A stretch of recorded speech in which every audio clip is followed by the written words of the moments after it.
Hello everyone. So I just cleaned up my drafting table here from all of the eraser rubbings and the hand rubbings and stuff like that. And I was trying to get this done before the end of Air Venture. But I think this is from the Air Force website. And I had never done a Raptor before, so that's what I'm going to do with this one. I'm getting on board with that bandwagon. You know, I'm fairly easy to work with. You know, I'm pretty chill. I'm just like every other enterprising artist in which I would choose to do things not just out of the goodness of my heart, but for the benefit of the partnership between me and my Patreons. So that means that I made a deal earlier today, and she asked for a Blue Jay, and that's what she's gonna fucking get. Hello everyone, here's just an update. After a couple of hours, I've laid down the runway here. It's very close. I'm more than satisfied with this. The print doesn't have a whole lot of detail as far as like DPI is concerned. So, you know, when it comes to like ground textures and stuff, you have a lot more fudge factor than you do, say, with laying down the trapezoidal shape of the aircraft itself. You know, and it's different every time, and depending on its pitch and so on and so forth. So we got the runway lights in. I'm happy with this. This is really kind of cool with like the textures and stuff. So this thing, when it pops, it'll pop. Okay, I just working on it a little bit more here. Just two different perspectives for the story. Yeah, it's a lot more challenging than it looks. I'm getting close. You know, it's pretty rough right now though. So I think I'm finished. This has happened to have been one of the quickest drawings I've ever done of an airplane, and I don't think that's a bad thing.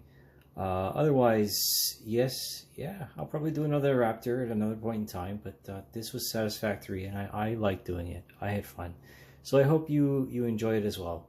Of course, the texture was like a main thing I was looking for, and just getting the airplane to look like the actual airplane in the first place. So I think I accomplished that pretty good.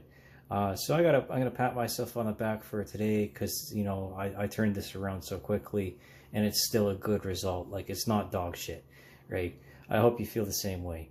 Anyways, I'm gonna do another drawing course. The Blue Jay, I'll probably start that tomorrow or the day after. I just had a few thoughts about this airplane, and I was reflecting upon this drawing. And of course, I'll tag this onto the end of the other videos and turn this into like an art talk, and so this will go up on YouTube. How much of this airplane is a lifting body, right? The very shape of it is designed to ride like through like a bow rider kind of thing, right? And that's the idea behind the SST, or what was it, the recent NASA airplane with the really long nose, right? That it pushes the air in front of it, and like I was talking to my mom about this. Is that when something's going fast enough through the air, since there's moisture in the air, once you hit a certain speed, you create heat, of course, through friction, and that causes the ice to sublimate into vapor. So you're very much at almost every altitude cavitating through the entire space, more than actually pushing away with Bernoulli's principle at a certain point. And I think that's exactly how it works with a lot of rockets, right? Because they don't have a lot of control elements or wings on them, typically speaking. Mostly like the fixed arrangements at the base. And this airplane is really, as it is with most fighter jets, built around its engines. And I think these are General Electrics, just like the F-35. And when I finished this yesterday, my desktop background happened to have been the F-35 that I had drawn more than a few years ago, before I was being held captive in a maximum security prison.